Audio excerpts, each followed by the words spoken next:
Hello, welcome to the Life on Her Terms show. My name is Rachel Riva. I'm the founder of Life on Her Terms Media. We help Christian women in business get visible, land media coverage, and become thought leaders in their industry. Now, I want to talk to you today about the 6 things every godly businesswoman does. So if you're a woman in business and you're a woman of faith and you're wondering, how can I get ahead? How can I prosper? How can I have that empire that God has created me to build?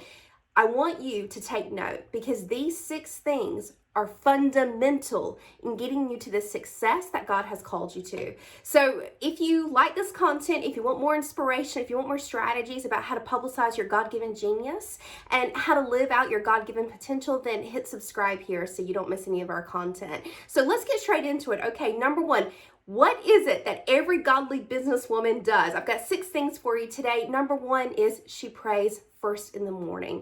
You know, what is God's greatest commandment? Is love God with all your heart and love others. Well, let's start with this one. I remember Joshua. Do you remember what he did? He got up first early in the morning. Now, I'm not exactly a morning person, but I've certainly trained myself to be. I even have a group of women that I pray with every morning at the same exact time because we know if we don't put God first in the morning, all of my decisions, all of my energy, even my attitude will be affected. So number 1, what does a godly businesswoman do? She puts prayer first in the morning, even if it's 10 minutes. I have a toddler. I understand what it's like when you're busy, but it's you've got to really protect some private time so that you can be fed by your creator and that you can tune in with him and hear his will for you that day. So that's number 1. She prays first in the morning.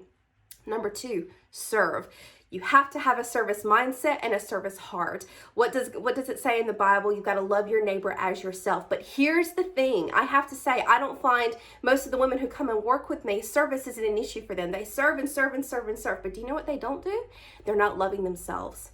That's something I see all the time. It says you have to love your neighbor as yourself. And I thought I was pretty good at this, but when I started examining my thought life, and actually I can be the biggest encourager, the biggest cheerleader for anyone, I wasn't encouraging myself that much. So I love the high five rule that's come up recently. That habit by Mel Robbins of literally just when you see yourself in the mirror, give yourself a high five, become your own cheerleader, celebrate yourself. You know, God created you. You are a daughter of the King. And if you treat yourself like the royal woman you are, and what does that mean? That means you sleep enough. That means you hydrate yourself. That means when you're tired, you rest. You take care of yourself. You don't burn yourself to the ground trying to get stuff done. Those days are over, okay? I don't believe in burnout. God did not call you to be burnout. So yes, you need to serve, but you also need to take care of yourself. And so we take care of ourselves so we can serve. We take care of ourselves so we can give. We take care of ourselves so we can show up as the woman that God created us to be. So that's number 2. Number 3, you have to be kind.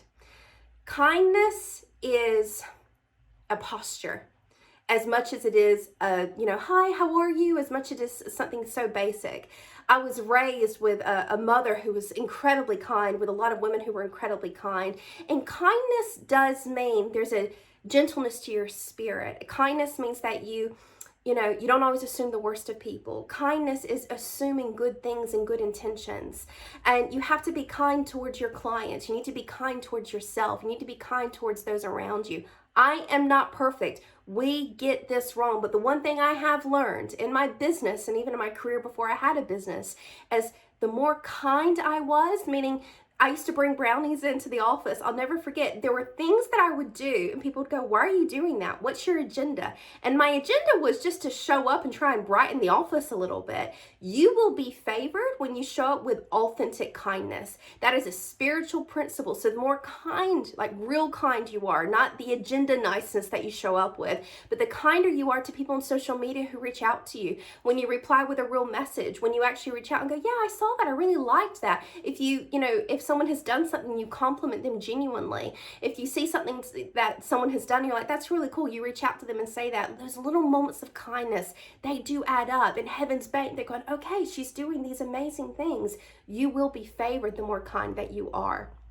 Number 4, every godly businesswoman is completely focused on God's purpose for her life.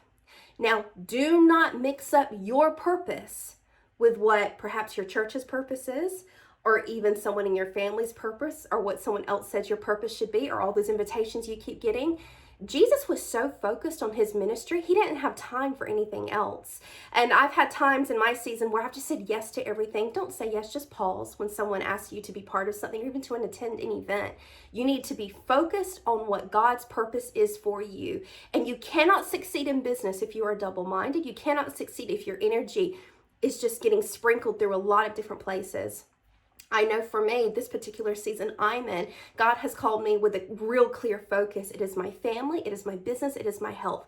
Nothing outside of that matters to me right now. And it doesn't mean that won't be a priority down the road, but it means right now I am so focused on what God has called me to do in this season, because that will lead me to the woman that God has created me to be. So a successful, godly businesswoman is completely focused. If you look at the Proverbs 31 woman, she wasn't stressed. She wasn't burnt out. She was probably tired at the end of the day, but that productive, I've done what I needed to do today, tired, because she knew exactly where her energy was spent and what exactly her focus needed to be. Number 5, every godly businesswoman respects God's timing.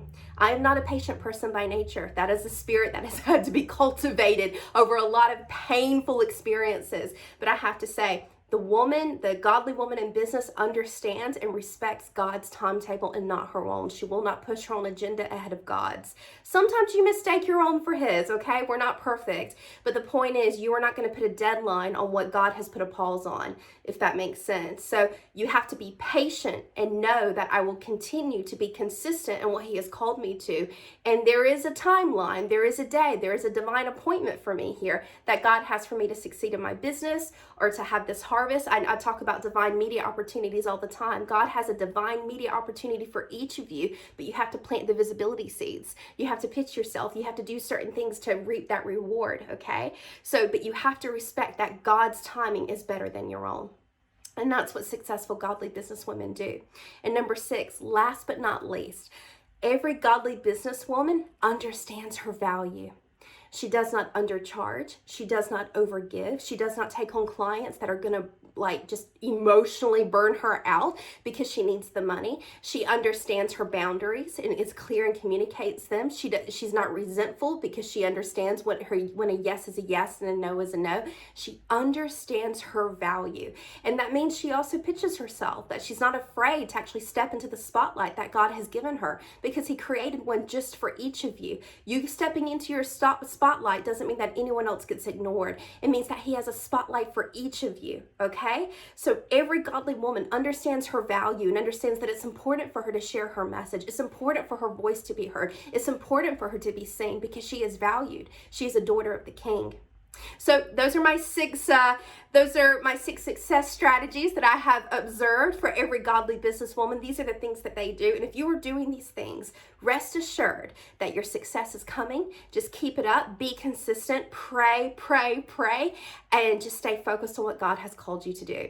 And if you're a Christian woman in business who is ready to land media coverage and get visible and become a thought leader in your industry, download our Become a Media Magnet. It's a list of over 100 media outlets that are looking to feature coaches and consultants today just for free. So download that on the link below, and I hope you have a wonderful day. Sending you much love and peaches.